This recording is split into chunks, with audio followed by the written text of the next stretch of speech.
Hello, everyone. Welcome to the 2026 Empowerment for Impact and Growth Program application workshop.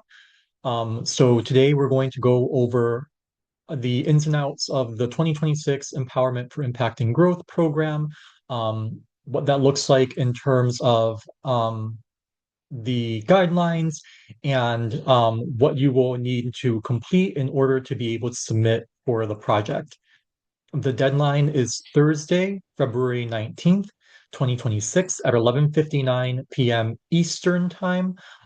So make note of that Eastern Time for that deadline.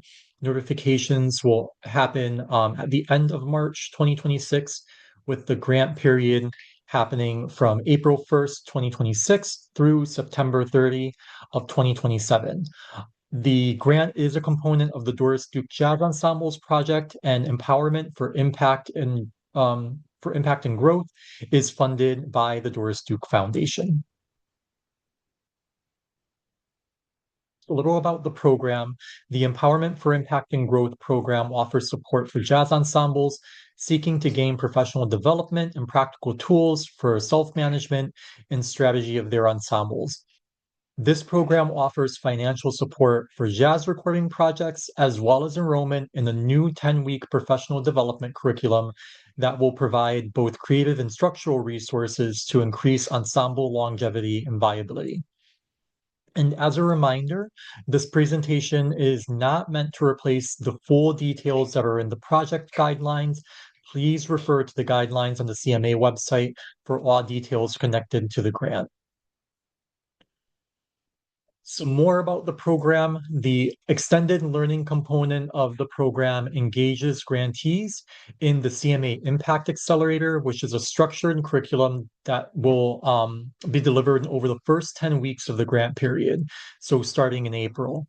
The educational series will cover 5 essential areas. So those are strategic planning, financial literacy, and fundraising and development, operational management, marketing strategies, and technology skills.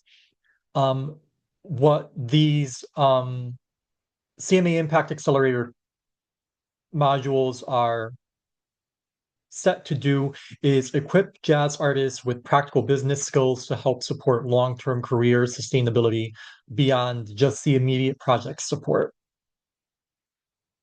Types of projects funded. The projects must fund and support a new recording project, and the project must include the following components. So that's the creation of a jazz recording that needs to be at least 20 minutes in length, and the work or works on the recording must feature improvisation as an integral part of the composition. They must be written for 2 to 10 musicians, with the total number of musicians, including the performing composer and guest artists, not to exceed 10. Be scored generally for 1 musician per part, and result in a printed score, a lead sheet, or some other form of graphic notation or non-traditional documentation. Additionally, there needs to be at least 1 public performance in the form of a release concert of some sort. Types of projects funded continued. So all projects must be completed and ready for release by the end of the grant period, which is a year and a half, that April 2026 through September 2027. So an example is an ensemble creates a recording of their work and they do a concert featuring music from their recorded album. The performances must be public, accessible, and inclusive. So this includes live streamed concerts as long as they're publicly viewable. And the award will be used for the new recording and for public performances, including the payment of the ensemble, etc. The award will be used for the new recording and public performances in terms of anything that's connected to those performances and the creation of the recording and the creation of the performance. So how does CMA define public performance? A public performance is music played outside a normal circle of friends and family that occurs in any public space that is accessible and is a gathering of general audiences. And the public performance also occurs when the music is transmitted through digital service providers like a live streamed concert, as long as that's outside of that normal family and friends and for general audiences. And general audiences are defined as a group of people who are gathering to watch or listen to an event in an accessible public setting. So, for the purposes of this grant, conferences do not count as public events because they are exclusive to a specific audience that's not accessible to the public. So, for example, an attendee to a conference would be able to bring generally a friend, a child, etc. Regarding the funding amounts for this grant, so the grants are $20,000 per grant, and the program will fund 100% of eligible expenses. No matching funds are required, but if a project requires more than that $20,000, then the applicant has to describe how they're going to pay for those additional costs. So that is what would be described in the budget that gets submitted. Excuse me. Up to $3,000 of the awarded grant funds can be used towards funding for administrative support activities by the grantee or an associate. So, administrative support can include, but is not limited to, essentially the extras that come with a project like this. So, handling coordination, which could be outreach to presenters and venues, reaching out to target communities, lodging and meals, expenses of that sort. Expenses associated with the promotion of performances, the commercial release of the record, copying costs, etc. This could also be payment of an associate or an outside party to handle administrative activities. So, a really easy example to think about this is to think about the person who's going to help with the taxes. That would be an outside party that's handling those administrative activities. And then finally, general project support, such as childcare, audio and or video personnel, social media managers, engaging a booking agent, a manager, a publicist, something of the sort.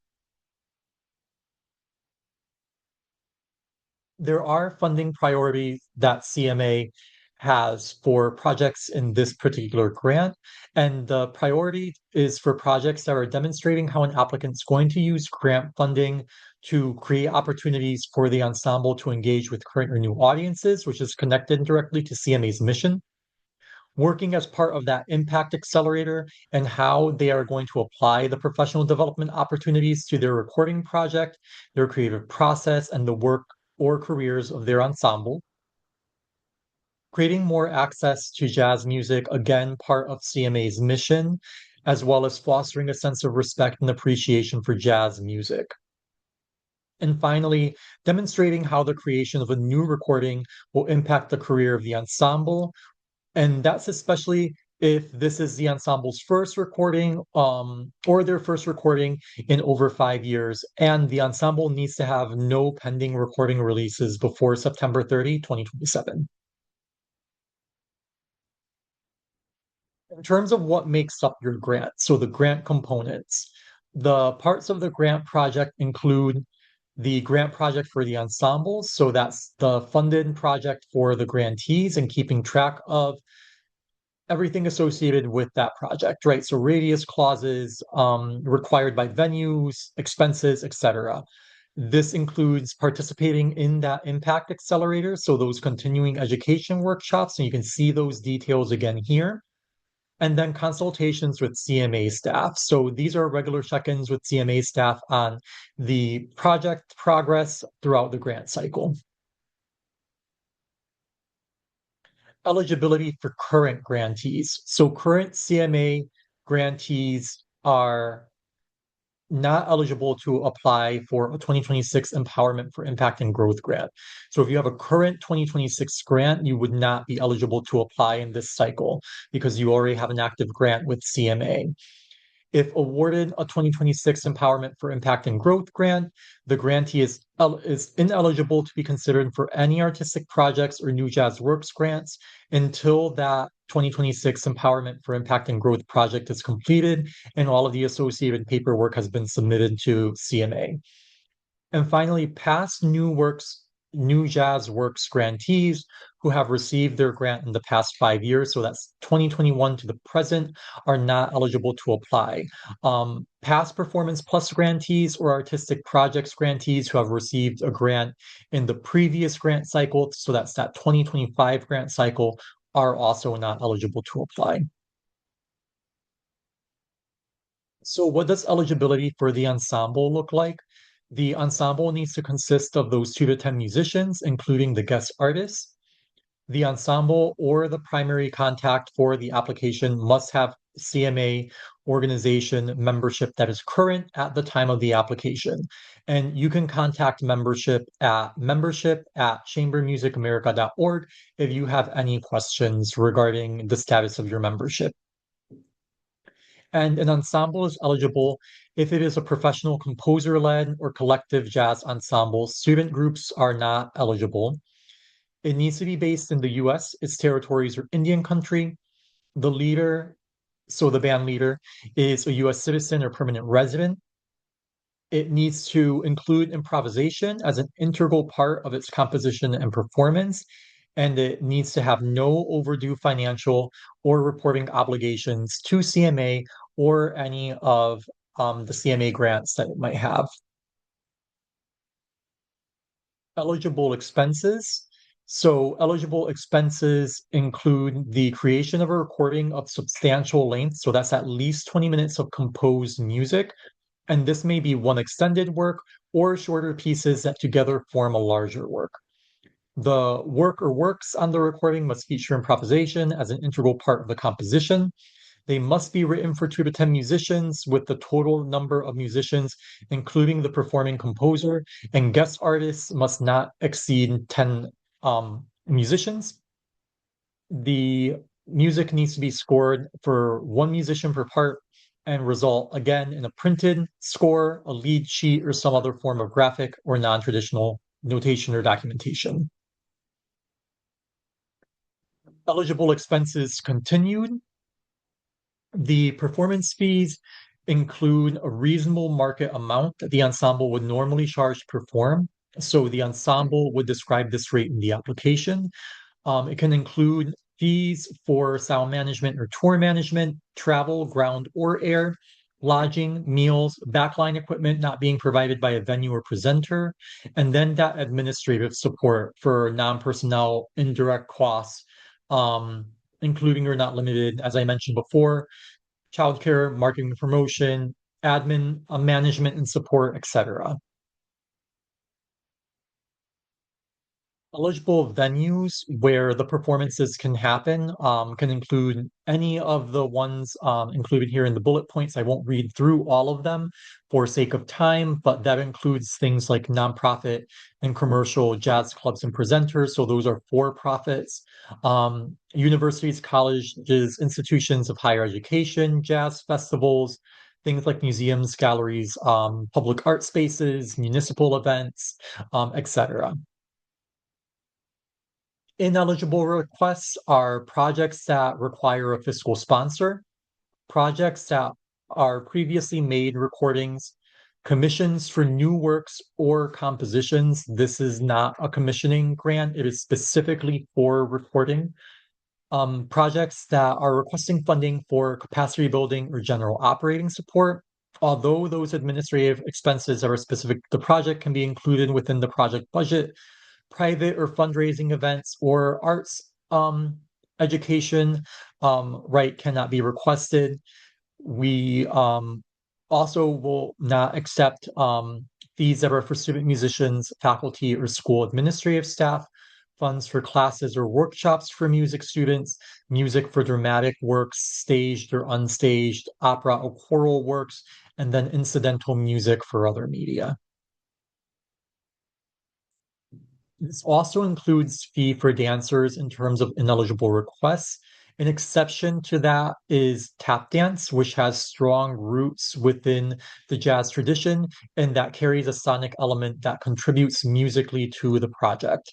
So thinking of that tap dancer as a critical percussive instrument for the project to be able to happen, for the music to be able to happen.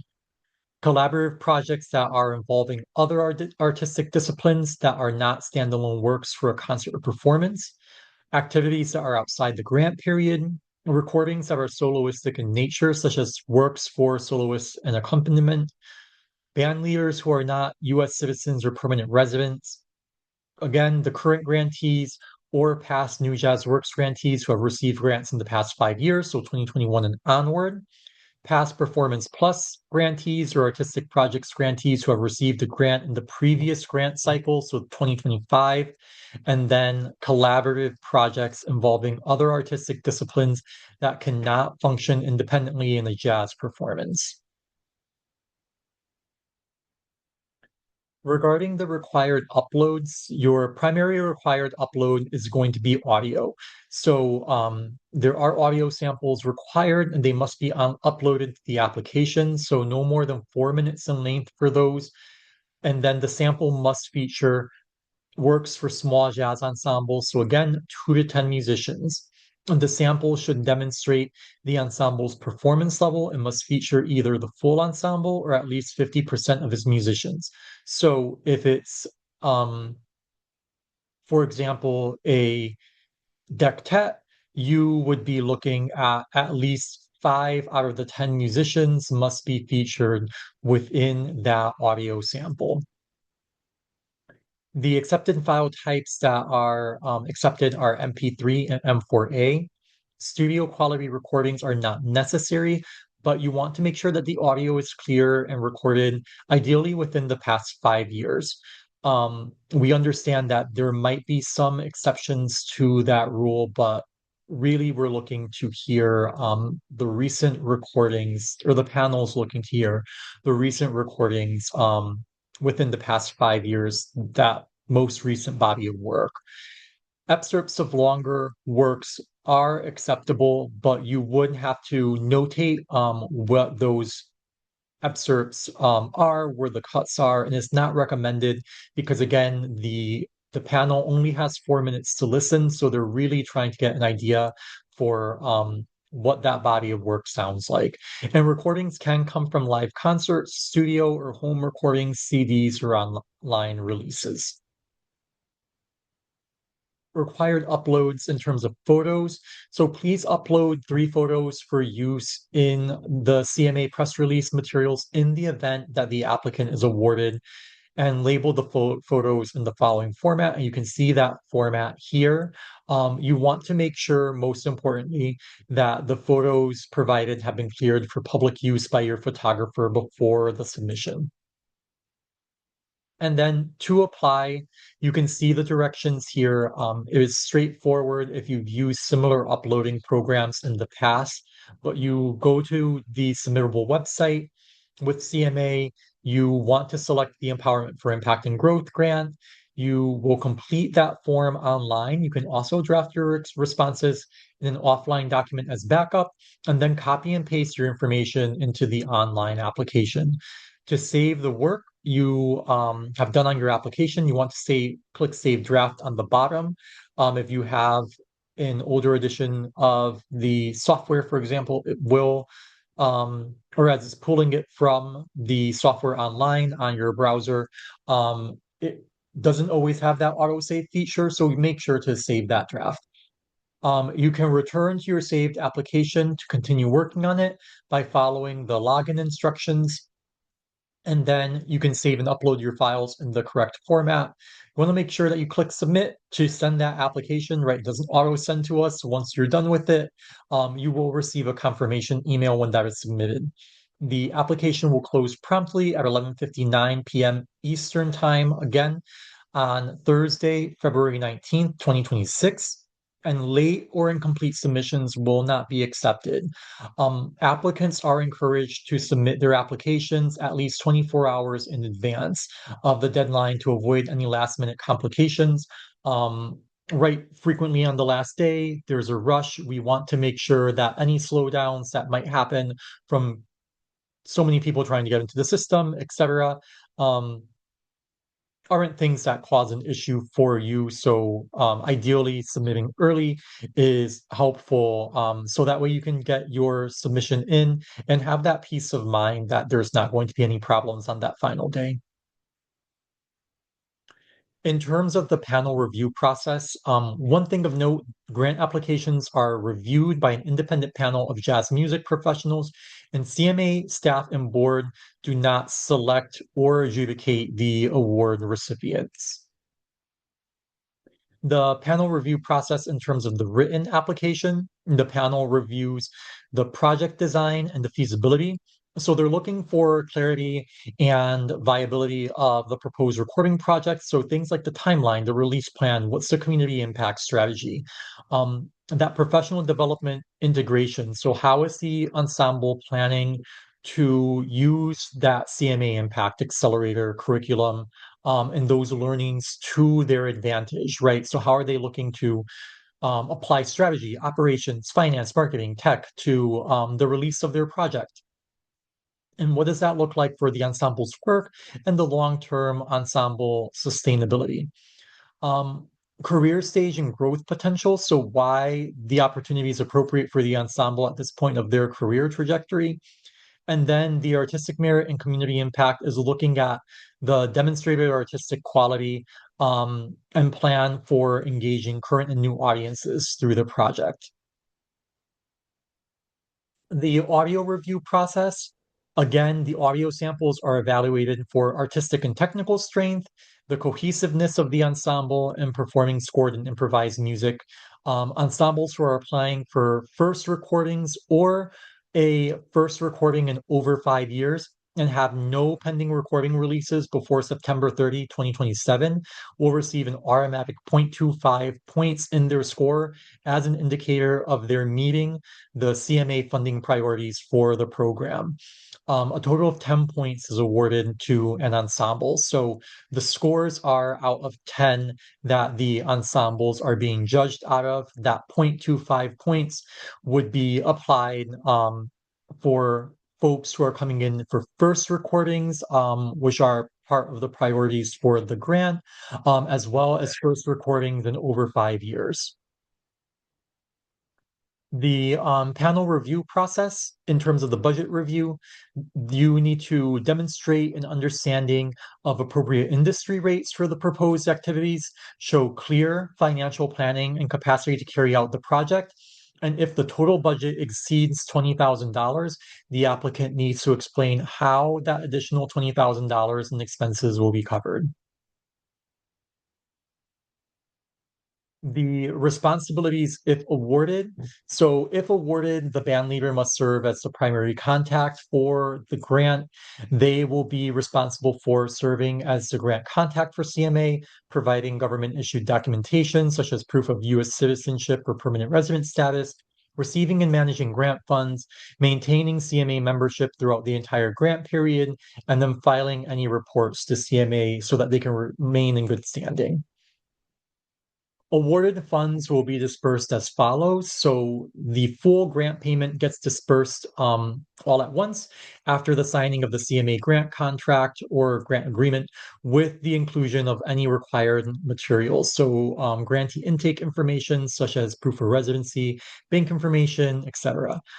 One thing to remember is that grant funds are taxable income, so grantees must comply with all applicable city, state, and federal laws, ordinances, codes, and regulations regarding that reporting of grant funds. And grantees are expected to fulfill all parts of their project. Failure to fulfill all parts of the project can result in consequences or loss of future ability to apply for CMA funding. So details regarding what that looks like are all included within the agreements to grantees. When you receive this, and when we have the follow-up email after this presentation, you'll be able to view via those links the primary CMA grant recipients, as well as press announcements. And then thank you. So again, my name is Jose Feliciano, Director of Grant Programs here at Chamber Music America, and my email is jfeliciano@chambermusicamerica.org.